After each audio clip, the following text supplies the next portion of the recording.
Campo de Ofertas vai falar um pouquinho sobre tecnologias no controle de pragas urbanas. Hoje nós vamos conversar um pouquinho com a doutora Lucy Figueiredo e ela vai falar sobre uma das pragas mais terríveis que existe para o ser humano, que eu acho, lógico, né? Mas de repente a opinião dela é um pouquinho diferente. Lucy, seja bem-vinda aqui ao Campo de Ofertas, mas nós vamos falar de rato hoje, né? Obrigada. Hoje a gente vai falar dos roedores. Dos roedores em geral. Vou falar para vocês, uma espécie, né? Posso dizer assim, um grupo, né? É um grupo que realmente aterroriza, né? Porque ele tem um aspecto já diferente, aterrorizante, e os hábitos dele, né, professor, incomoda muita gente, né? Incomoda muita gente. Então, obrigada por estar aqui, é um prazer para mim, né? E a gente vai falar dos roedores, que você está dizendo são as pragas mais temidas. Todas são temidas, na verdade, né? Porque a gente tem um mosquito hoje, a Aedes aegypti, que se transformou numa praga temida. Uma praga né? muito temida. Mas, assim, pelo tamanho, pelo que a pessoa vê, um inseto é uma coisa pequena e o roedor é um animal já mamífero, né? Então, quando se vê, você tem mais medo. Ele aterroriza mais nesse sentido, né? E o que são os roedores? Quem são? Você sabe me dizer? Mas daí eu só sei um daqui nós, que é a capivara, que é bem grandona, mas não incomoda não. Os roedores esses urbanos, né? A gente falando desses urbanos, os ratos, né? Generaliza como ratos, mas nem todos três são três espécies. O rato de telhado, isso que eu o rato de esgoto, que é a ratazana, e o camundongo.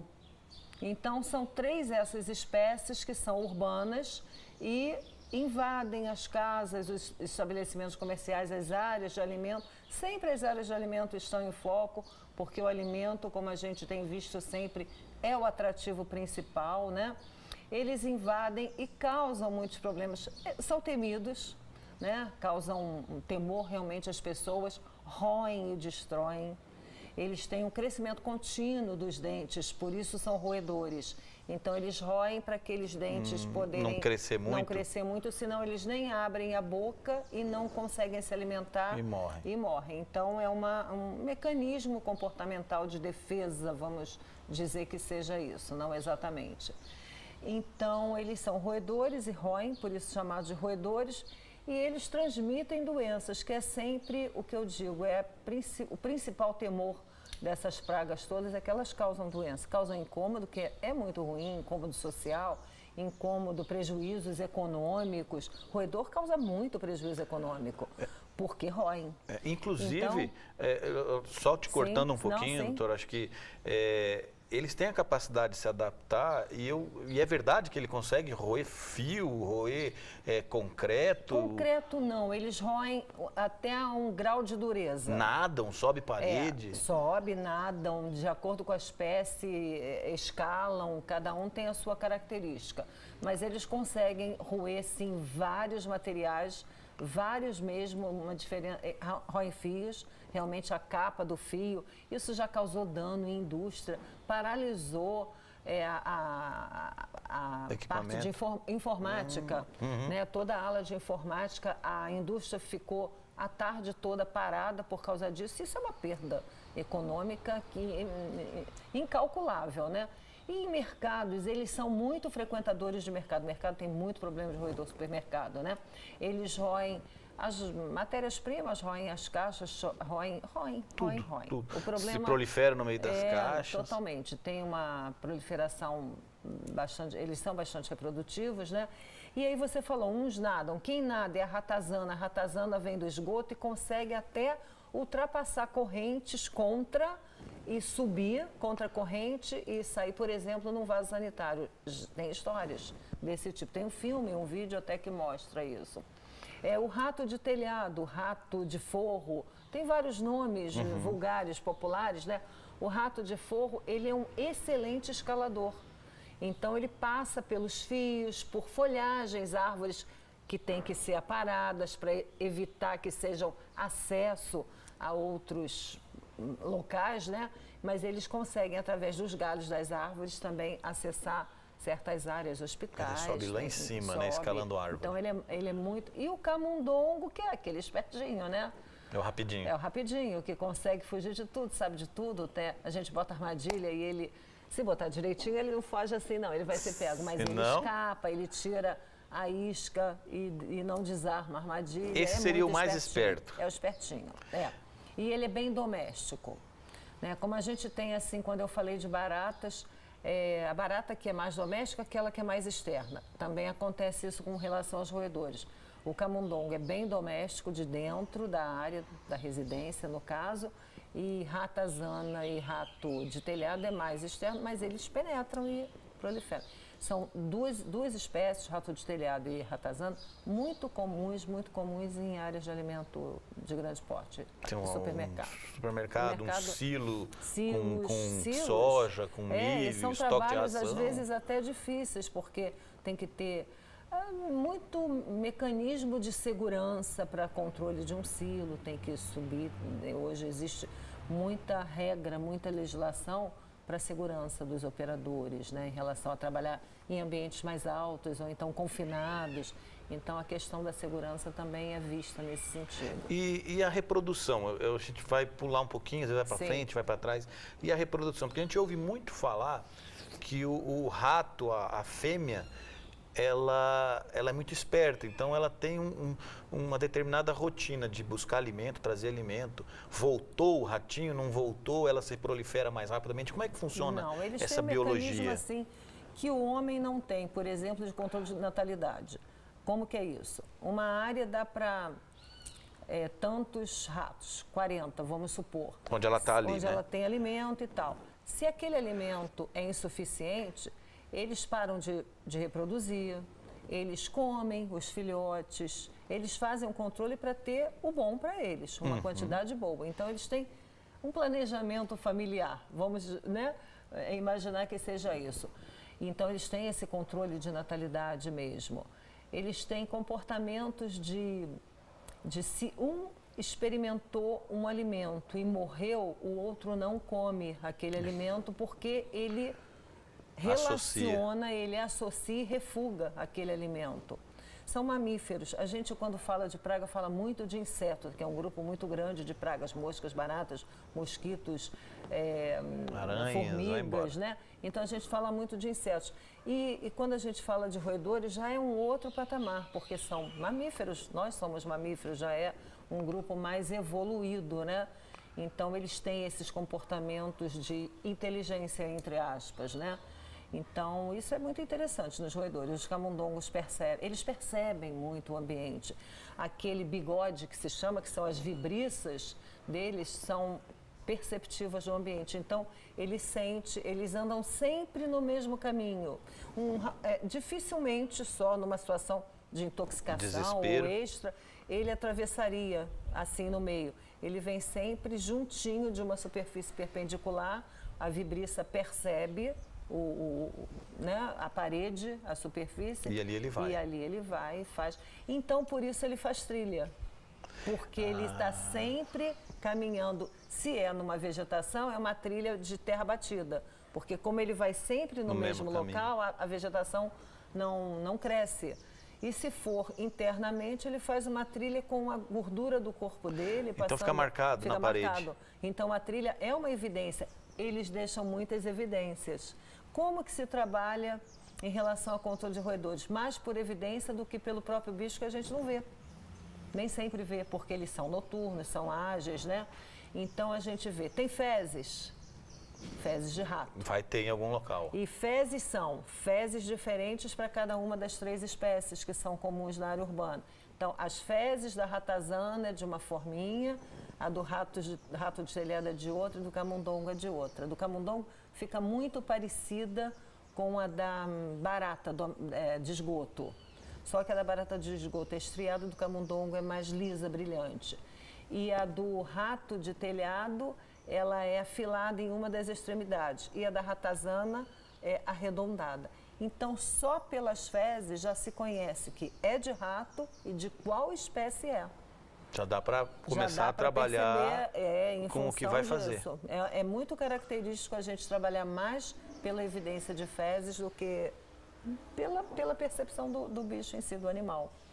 E por exemplo, há uma infestação de ratos numa residência, por exemplo. Qual a primeira coisa que a pessoa tem que fazer se ela desconfiar? Porque às vezes a gente não desconfia.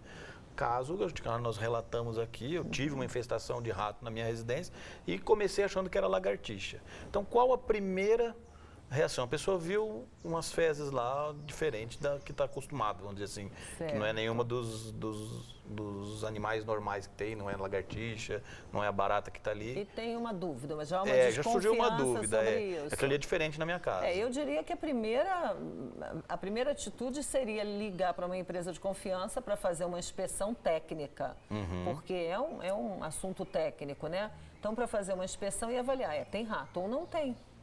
Porque se tem que tomar uma medida. E se não tem, o que é?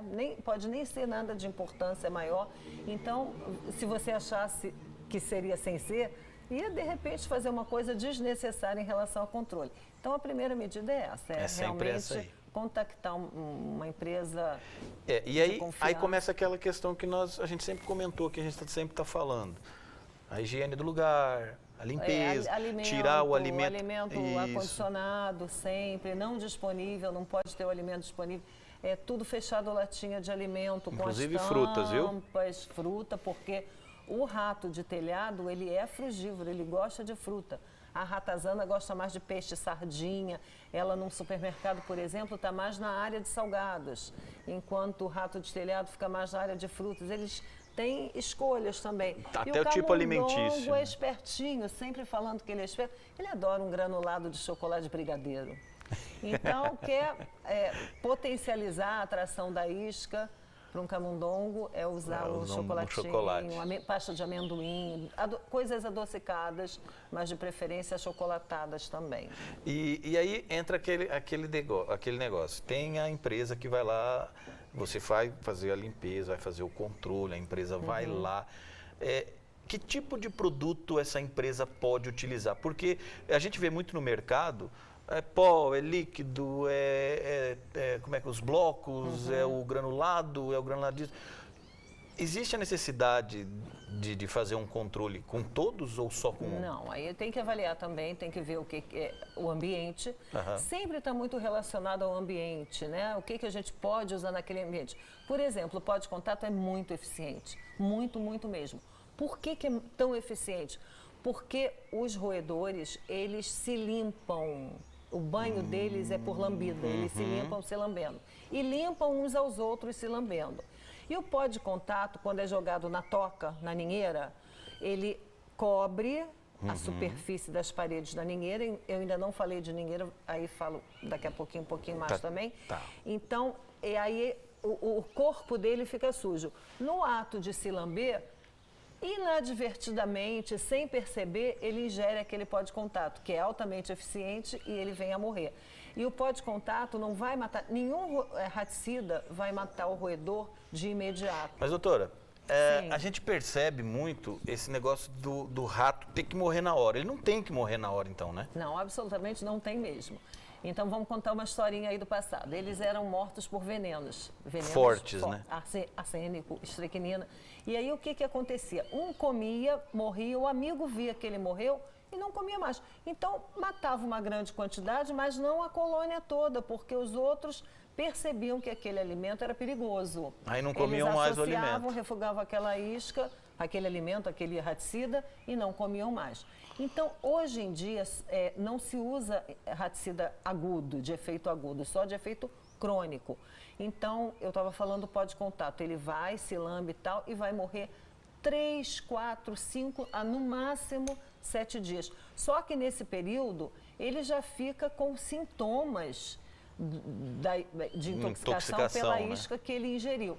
Então ele vai perdendo o sangue internamente, porque são anticoagulantes. Só se pode o único raticida permitido pela Anvisa, que é a Agência Nacional de Vigilância Sanitária, que é que comanda o registro, né, dos produtos. Eles só podem ser controlados por produtos anticoagulantes. Existem vários, mas sempre tem que ser anticoagulante. O que acontece? Eles ficam com os sintomas, lentamente vão tendo efeitos de letalidade, vão se sentindo com a mobilidade prejudicada, vão para a ninheira, para a toca e morrem lá. E por isso a gente diz também, então o rato seca. Não é que ele seca e não tem cheiro. Tem essa lenda. A lenda é essa, o isso rato mesmo. seca e não tem cheiro. Não é, ele perde líquido. Ele Vai está num desidratar. processo hemorrágico, então perde líquido. E ele morre escondido, né? Morre na toca, por isso que a gente não sente o cheiro. Não vê mais o rato. O que é muito bom. A gente tem que entender que a gente não precisa ver rato morto para achar que está controlando. A gente não tem que ver rato vivo. E ao mesmo tempo, esse tempo que leva para morrer, ela não consegue associar que alimento que comeu. Porque aí passou um tempo, não foi de imediato. Ele não associa porque não foi de imediato. Esses raticidas, venenos antigos, matavam horinhas depois. Não é, Então, a gente sempre fala o tal do chumbinho, né? Chumbinho já é outra coisa. Sabe que chumbinho não é raticida? Não. Chumbinho é um inseticida usado na área agrícola para cupim. E esse inseticida, ele é muito potente. Então, se faz um uso indevido, ilegal, que nem polícia consegue pegar. É como traficante, a coisa da droga. Escondido, né? É uma coisa assim muito séria, muito realmente séria, porque pessoas leigas usam. E é um granulado que parece até um confeito de bolo, parece até uma coisa aqueles pequenininhos, com aparência, né? Eu já vi ele numa bancada de cozinha, do lado de uma saladinha, quer dizer, às vezes vem até uma pessoa fazer uma limpeza, não sabe daquilo, espalha, e ele é muito potente, ele realmente causa morte muito rapidamente, e ele é um carbamato, na verdade, um grupo de inseticida. E indevidamente ele é usado para matar qualquer raticida. Como raticida. Não, na verdade, todo mundo mata quase tudo, né? Ele mata gente, né? Simplesmente inclusive. mata gente. E então essa ideia de você matar aí na sua residência, na sua fazenda ou no seu estabelecimento um rato e achar que resolveu o problema porque viu ele morto. Não, isso é a maior lenda hoje do rato. E aí a gente tem que ver, todo esse trabalho é um trabalho de programa de controle, não é de uma vez. E não vai matar o roedor assim, a colônia, a infestação em uma visita. Então aí vai ver, ainda tem fezes, ainda tem evidências, o que está acontecendo. Aí se coloca mais isca, anticoagulante, na medida até de se chegar a um nível que a gente vê, não apareceu mais roedor. Mesmo assim, tem que monitorar e ver se realmente já está efetivamente controlado. E no caso da ninheira? Porque às vezes você quer fazer um tratamento conjunto. Ninho com isca, tem como fazer isso? Então, na ninheira pode botar o pó de contato, como eu falei, mas também pode se colocar isca e o rato leva a isca anticoagulante, seja dentro. Bloco, como você falou, ou seja outras formulações que existem. O bloco ele também leva? Ele leva o bloco também. Mas o bloco, vamos separar o que é pó de contato e o que é isca. Pó de contato, ele vai se lamber sem perceber. Fica nos pelos. A isca ele tem que escolher para comer, como qualquer isca. Então tem que ser uma atrativa. Então a isca tem que ser altamente palatável e altamente atrativa. Primeiro atrativa, para ele, aquele feijãozinho, a gente sente o cheiro gostoso, atrai, a gente vai. Tá gostoso com alho, palatável, a gente come. Mas ele é a mesma coisa. É a mesma coisa. Então, as iscas atualmente, cada vez mais, têm atrativos os mais nobres possíveis. Tem coisa que a gente nem pensa, gostaria de...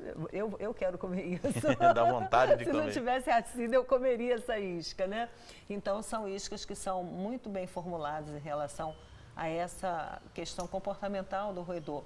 Ela tem que ter atratividade e palatabilidade. Quanto mais ele come, mais fácil se intoxicar.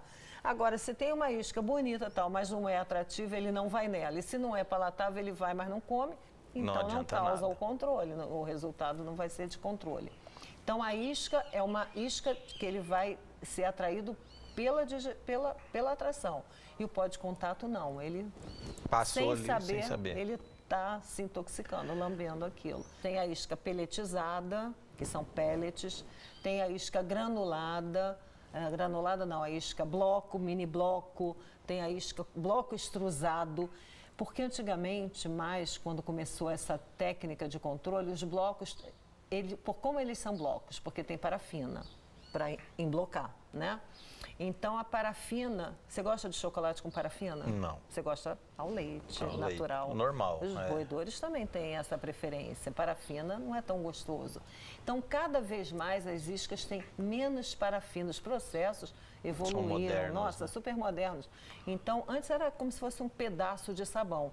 E eram blocos somente para esgoto, área úmida, porque na área úmida a gente não pode colocar o pellet, que ele degrada, ele né, decompõe. Hoje a gente tem blocos que podem ser usados em outras áreas, sem ser somente as úmidas, porque eles são iscas muito atrativas para os roedores. Tem E eles pouca levam para parafina, toque, eles comem na eles hora. Têm tanta atração quanto um pellet. O extrusado, o grão fica para fora. Então, ele sente aquele cheiro do grão e vai para ela. Doutora, existe hoje uma ideia, se tem uma ideia hoje de qual a população de ratos por habitante? Não, a gente não tem essa ideia. Primeiro, a gente não tem ideia da população, sempre um censo da população, sempre é uma estimativa, porque a gente coloca alguma forma de ver quanto que ele comeu, pesa para estimar quantos roedores tem naquele local. Mas em relação à população é muito difícil. Se faz assim, tem muita jogada disso, muitos números, né? Que diz que tem 7 ratos para cada habitante. Mas isso não é uma verdade. Não é absoluta, não né? tem como fazer esse cálculo. É isso aí. E agora você viu, doutora, quero agradecer enormemente a sua participação aqui novamente no campo de ofertas. Agradecer essas informações que você traz, deixando o pessoal mais tranquilo. Vamos viver comunitariamente também com o rato, tem formas de controle que são muito eficientes e seguras, né? então é só saber fazer, procurar especialistas, quem, na né? verdade. É isso aí. Obrigado, doutora, Obrigada. pela participação. E olha, vocês acompanharam aqui um pouquinho mais sobre ratos. E fique ligado, tem muito mais informações no campo de ofertas para você. Até a próxima.